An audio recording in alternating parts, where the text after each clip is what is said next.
छठ पूजा के लिए अलग अलग शहरों से बड़ी संख्या में लोग अपने अपने घर जा रहे हैं और ऐसे में रेलवे स्टेशन पर बहुत भीड़ देखने के लिए मिल रही है। कुछ तस्वीरें तो बिल्कुल हैरान करने वाली है। सूरत के उधना जंक्शन पर यात्रियों की लंबी कतार लगी है और भीड़ को संभाल रही पुलिस के हाथ में है लाठी।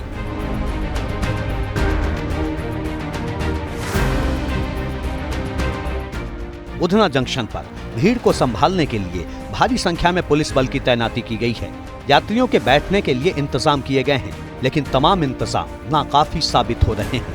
बच्चे साथ में हैं, बुजुर्ग साथ में हैं, उन्हें भी यहाँ पर काफ़ी दिक्कतों का सामना करना पड़ा है। लेकिन एक साथ में भीड़ जुटी होने के कारण यहाँ पर जो लोग हैं वो इस प्रकार से लाइनबंद कतार में उन्हें बिठाने के लिए मजबूर करना पड़ता है। त्योहारी सीजन पर ट्रेनों में भीड़ का आलम यह है कि दिल्ली से चलकर मगध एक्सप्रेस पटना पहुंची तो धक्का मुक्की के हालात बन गए। स्लीपर कोच से यात्रियों के लिए नीचे उतरना तक मुश्किल हो गया।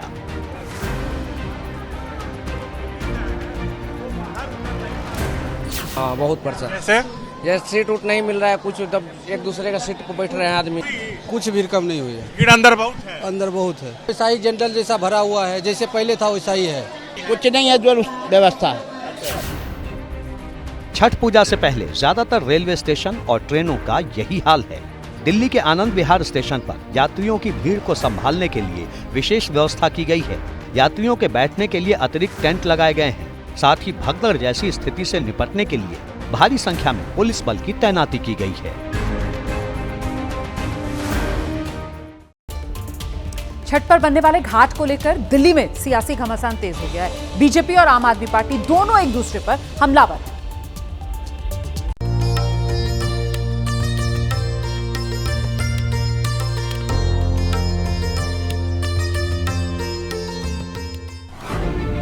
छठ पूजा के घाट को लेकर बीजेपी और आम आदमी पार्टी के बीच रार ठन गई है। ग्रेटर कैलाश विधानसभा का ये इलाका है। यहाँ पर आप देख पाएंगे एक तरफ आम आदमी पार्टी के समर्थक जो हैं वो आपको नजर आएंगे, भारी संख्या में इनकी मौजूदगी है और इसके साथ साथ दूसरी तरफ यहाँ पर आपको जो नारेबाजी है वो बीजेपी के समर्थकों की भी नजर आएगी। जोरदार नारेबाजी एक दूसरे के ऊपर लगातार चल रही है। एक तरफ आम आदमी पार्टी बीजेपी पर पूर्वांचलियों से नफरत करने का आरोप लगा रही है तो दूसरी तरफ बीजेपी आम आदमी पार्टी को हिंदू विरोधी बता रही है। यहाँ पे अगर पूर्वांचल के हमारे गरीब भाई बहन 8 सालों से छठ मना रहे हैं तो अब डीडीए उनको कैसे रोक सकती है? इनके पास बाकायदा परमिशन है। अब इसको रोकने का क्या मतलब है? क्या राजनीति की जा रही है? ये तो गलत है। ये भी एक कमाल का थॉट है कि सरकार आम आदमी पार्टी की दिल्ली सरकार में भी, एमसीडी में भी, और उसके बाद भी दोष बीजेपी को, जो 26 साल से जिसकी सरकार ही नहीं है दिल्ली में।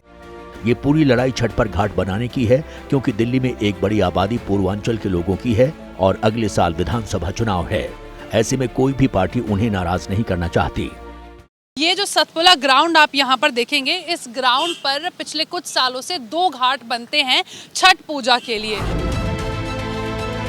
लेकिन सवाल बड़ा है कि छठ को लेकर हो रही बद इंतजामी के लिए कौन जिम्मेदार है? एक दूसरे पर ठीकरा फोड़ना अलग बात है, जिम्मेदारी लेना अलग। क्योंकि इस सियासी तकरार में सबसे ज्यादा नुकसान उनका हो रहा है जिनकी छठ जैसे पवित्र पर्व में गहरी आस्था है।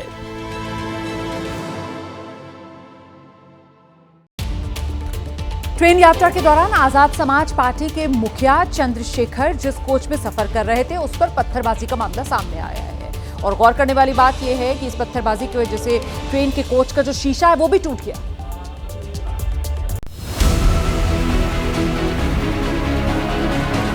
आजाद समाज पार्टी के मुखिया चंद्रशेखर आजाद के एक्स अकाउंट से शेयर की गई ये तस्वीर चर्चा में है।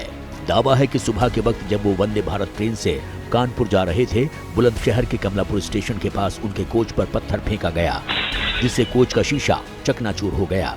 चंद्रशेखर आजाद ने पत्थर फेंकने की घटना की निंदा की है। साथ ही रेल मंत्री रेलवे से सख्त कार्रवाई की मांग की है। रेलवे की संपत्ति जनता की संपत्ति है, देश की संपत्ति है। देश की संपत्ति की सुरक्षा करना एक जागरूक नागरिक का अधिकार है, कर्तव्य है। वहीं कानपुर पहुंचने पर चंद्रशेखर आजाद ने बटेंगे तो कटेंगे के नारे के जवाब में पढ़ेंगे तो आगे बढ़ेंगे का नारा दिया कि पढ़ेंगे तो आगे बढ़ेंगे। डॉक्टर बाबा साहब अम्बेडकर ने कहा था, शिक्षित बनो, संगठित रहो, संघर्ष करो। तो हम लोग जागरूक करें लोगों को। चंद्रशेखर आजाद ने कानपुर की सीसामाऊ सीट पर हो रहे उपचुनाव पर चुभने वाली प्रतिक्रिया दी। भाजपा के लोगों ने डर के षड्यंत्र करके हमारे प्रत्याशी का पर्चा कैंसिल कराया। हम इन चीज़ों से डरने वाले नहीं। तो जनता को तय करना है कि जब किसी पर जुल्म हो तो उसकी मदद करनी है या उसको अकेला छोड़ना है, जनता को तय करना है। दरअसल कानपुर की सीसामाऊ सीट पर इरफान सोलंकी की सदस्यता रद्द होने से चुनाव हो रहे हैं।